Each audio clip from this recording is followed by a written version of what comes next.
Topaz Team Bogum Hakio Joao.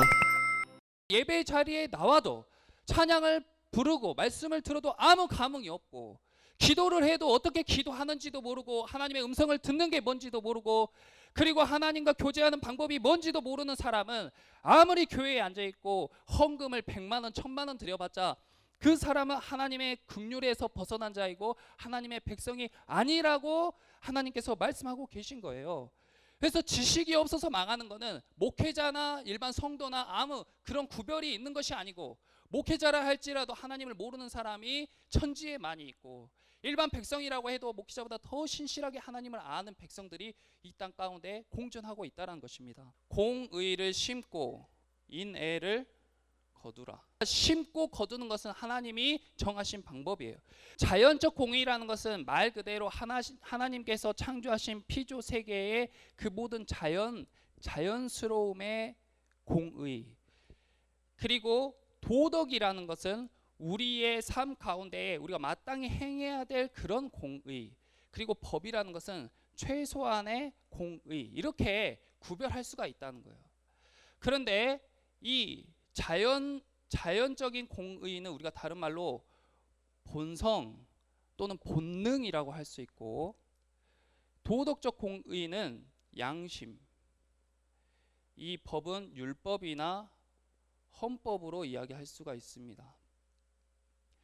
그러면 이 자연을 따르는 본성은 한마디로 욕이라는 건데, 식욕, 성욕, 정욕, 이 욕이 바로 자연적인 공의예요. 그러니까 사람이 이 자연적인 공의를 따른다는 것은 먹고 싶을 때 먹고 자고 싶을 때 자고 하고 싶을 때 하는 거예요. 이걸 하지 않으면 이것도 공의롭지 못한 겁니다. 근데 이 욕이라는 것에 결점이 있는데, 그것이 뭐냐면 넘치면 뭐가 돼요? 넘치면 죄가 된다. 그래서 이 넘치는 것을 막게 해주는 장치가 뭐냐면 도덕적 공의예요.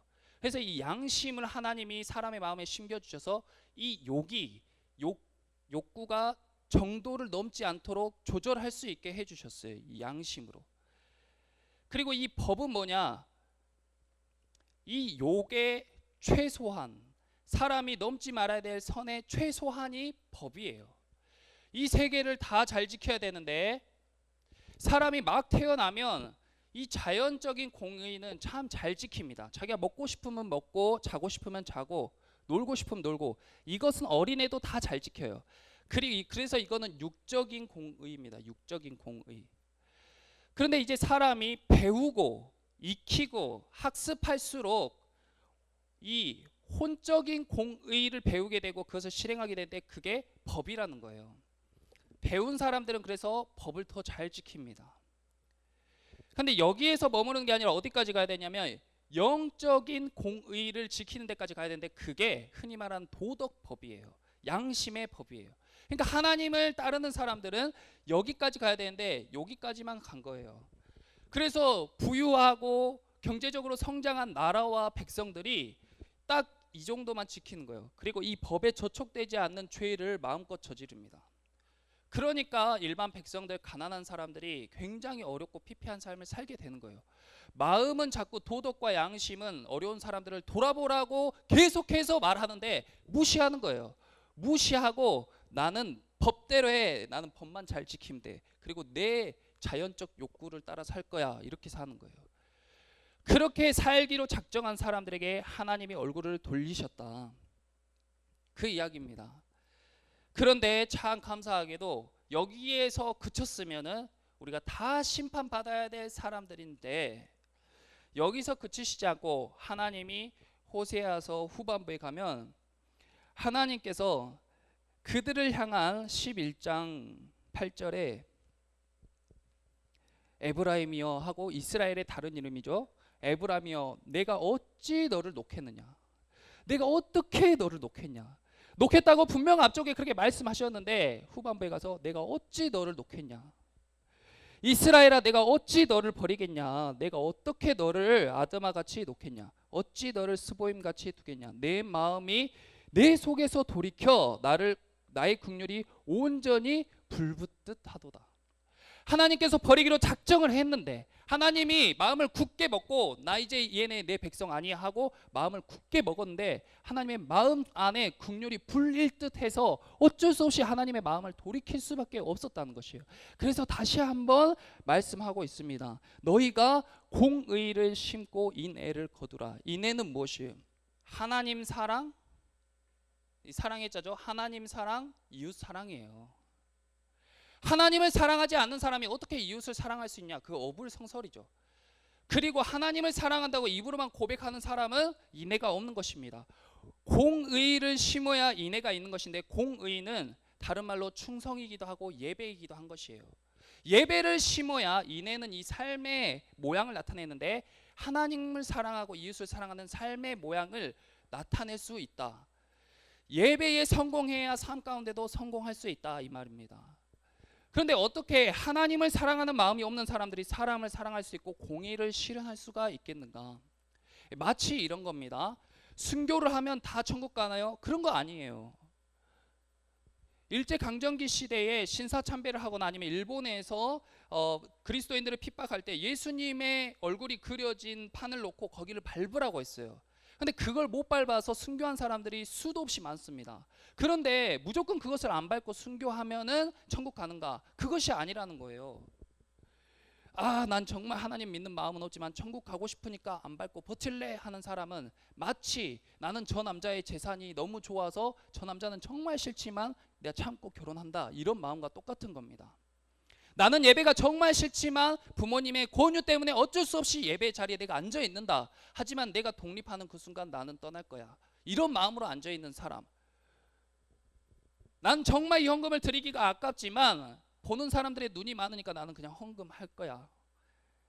마음 없이 행동하는 것, 공의를 심지 않고 인애가 없는 것입니다. 그런 사람들은. 그러므로 죽기 직전에 예수님 믿는다고 고백하고 천국 가야지, 이런 건 말이 안 된다는 거예요. 마음을 어떻게 내 마음대로 해요? 마음은 내 마음대로 할 수가 없죠. 마음을 돌리는 방법은 애쓰고 노력해야 마음이 돌아서는 거예요. 지금부터 준비해야 마음이 돌아서는 거예요. 예배가 즐겁지 않고 말씀에 감흥이 없다면 그것이 즐겁고 감흥이 있도록 노력하는 것이 공의를 심는 거예요. 말씀을 듣고 찬양도 듣고 하나님을 알려고 노력을 해야 마음이 돌이켜지죠. 어떻게 갑자기 마음이 없던 마음이 생깁니까? 호세아서 14장 마지막 9절에 이렇게 말씀하셨습니다. 누가 지혜가 있어 이런 일을 깨달으며 누가 총명이 있어 이런 일을 알겠느냐? 여호와의 도는 정직하니 의인은 그 길로 다니거니와 그러나 죄인은 그 길에 걸려 넘어지리라. 선택은 여러분 몫이에요.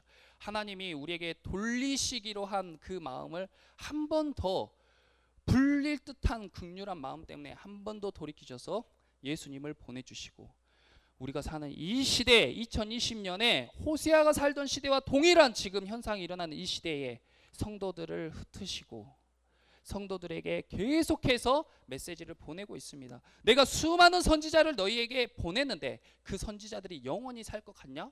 언제까지 변하지 않고 그러고 있을래? 하고 하나님이 계속해서 말씀하시는 거예요. 심판의 때는 이르고 있고 여러분들이 인지하지 못하는 때에, 깨닫지 못하고 하나님 알기에 힘쓰지 않는 사람들은 자기가 느끼지 못한 사이에 하나님이 점점 마음에서 사라지고 자기 삶이 하나님과 전혀 상관없는 삶을 살게 될 것입니다. 그것이 전적으로 자신이 선택한 인생이라고 생각하겠지만 전혀 그렇지가 않은 거예요. 그런 사람은 하나님이 그의 인생에서 얼굴을 돌리신 겁니다. 그러므로 두렵고 떨리는 마음으로 우리가 하나님을 알기에 힘써야 되는데, 호세아 6장에 이렇게 이야기했어요. 우리가 여호와께로 돌아가자. 여호와께로 돌아가자. 그러므로 우리가 여호와를 알자. 힘써 여호와를 알자. 힘써서 알자. 대충 알지 말고, 적당히 알지 말고 힘써서 알자. 우리가 돌아가자. 하나님께로 돌아가자. 오늘 이 시간에 마음의 감동이 되신 분은 하나님께서 주시는 감동대로 하나님께 돌이키고 힘써서 하나님을 알기에 애쓰는, 공의를 심는, 그리고 삶 가운데 인애를 거두는 저와 여러분 되시기를 예수님의 이름으로 기도합니다.